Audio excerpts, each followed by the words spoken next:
against nation. And look how close they are! In a global race for sailing supremacy. Oh my Lord, disaster! Sail GP lives here.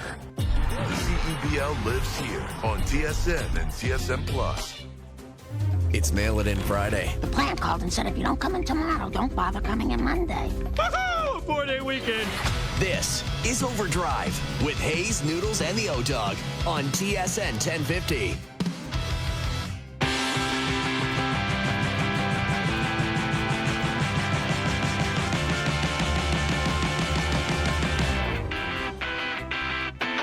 Hour 2 Overdrive continues, powered by FanDuel, bringing you everything from the opening line to the final score. Brian Hayes, Jonas Siegel, Jason Strudwick. We've got Mark Masters later this afternoon. Get into some hockey talk with Mark, but also a little tennis talk with Mark, right? We're only one slam left, and I guess Jeannie Bouchard is going to retire. I read that earlier this week.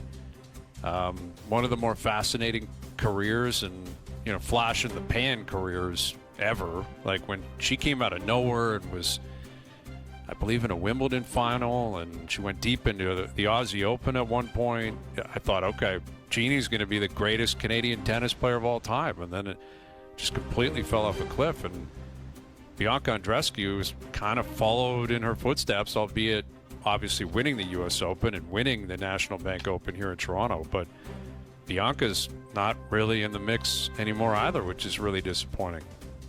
Would you guys rather be, this is not a sports question, but it's related to what you're talking about, Hayes. Would you rather be a musician who has like one amazing song, but nobody else remembers anything else you did? Or you're just like, you're good, you're solid, but you're not really breaking through? Like, that's a great question. What do you think would make more money? Probably a one-hit wonder. Do you think a one-hit wonder makes more money? I think a steady touring, you put out decent albums. No one, like, you have your little band. You got a following. Yeah, but like people don't really know you. It's kind of like, would you rather get to like one Wimbledon final and like maybe you don't win? Mm-hmm.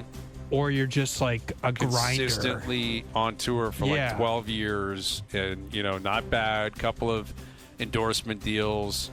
Yeah, I'd probably take the longevity, I guess, when you put it that way. But if you give me the option to actually win a slam, I'm taking the win.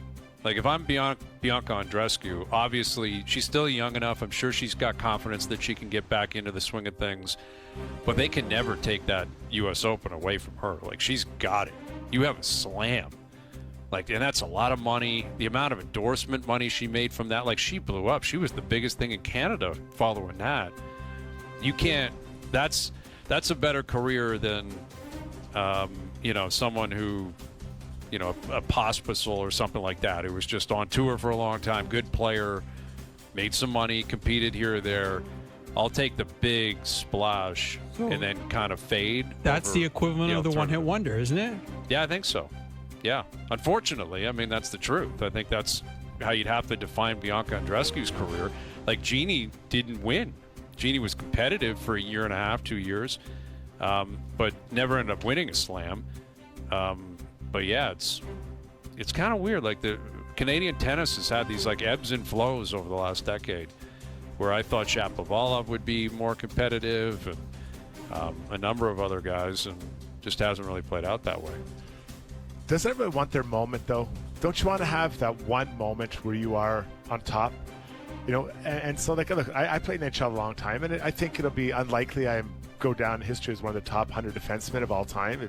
At this point, Makar has probably taken my spot. So, I was there. I was there a long time, but I was never at the very top, right? Oh, I guess I was at the top, but I wasn't at the top of the top. Mm-hmm. So, I guess, what I traded all for 1 year of just insane hockey played by me, I might. Yeah, like at Norris season, and then 3 years later you're out of the league. Yeah. I think like Jim Carrey, the goalie. Remember, wasn't that the guy, the net detective? The net detective. Great nickname. He won a Vezina, right? Didn't he win Rookie of the Year and a Vezina? I think he did. Yeah, and then again, 2-3 years later, you couldn't find him. For the most part. All right, Jays Giants tonight, the unofficial second half, beginning down at the Riders Center. Chris Bassett on the mound against Justin Verlander. And here's our TSN baseball insider joining us here on the Maple Toyota Hotline. Here's Steve Phillips. How you doing, Steve? I'm doing great. Good to be with you. Great to be with you, and we've been more pumping up the fact that Verlander's in town, and this very well could be the last time he pitches in Toronto. I believe he has 2 no-hitters against the Jays at the Rogers Center, so he loves this building.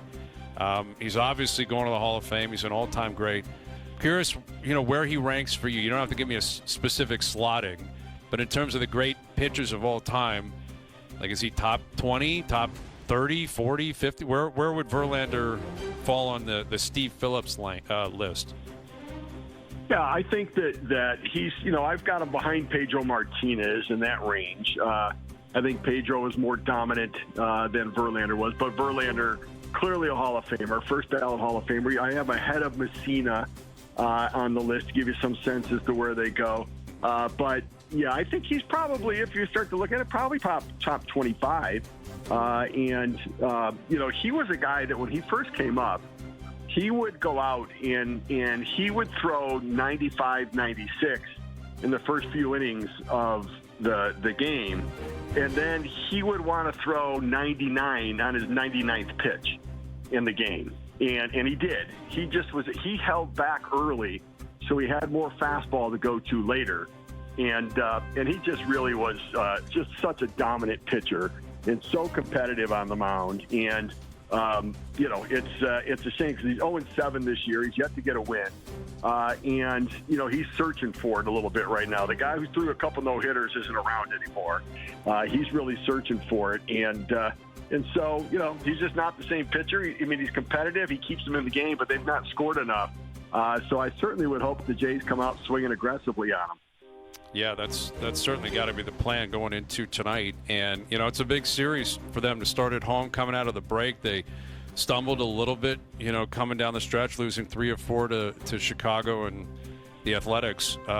But now that you're reset, all eyes appear to be on Vladdy. Putting him aside, is there another guy in the order, specifically, one of the hitters, that you have your eyes on that you believe should be relishing this opportunity, considering where the team is, how good they've been playing? If so, who is that guy?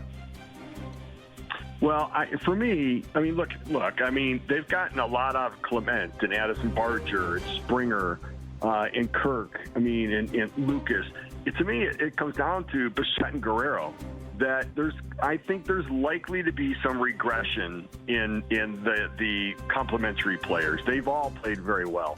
But the league's going to make an adjustment to them, and it may take them a little bit of time to adjust back. And in the meantime, it's not that Vladdy and Bichette have been bad. They've not. They've been good, but they're better than good, and they need to drive the baseball. They need to slug, and that part of their game has to blossom right.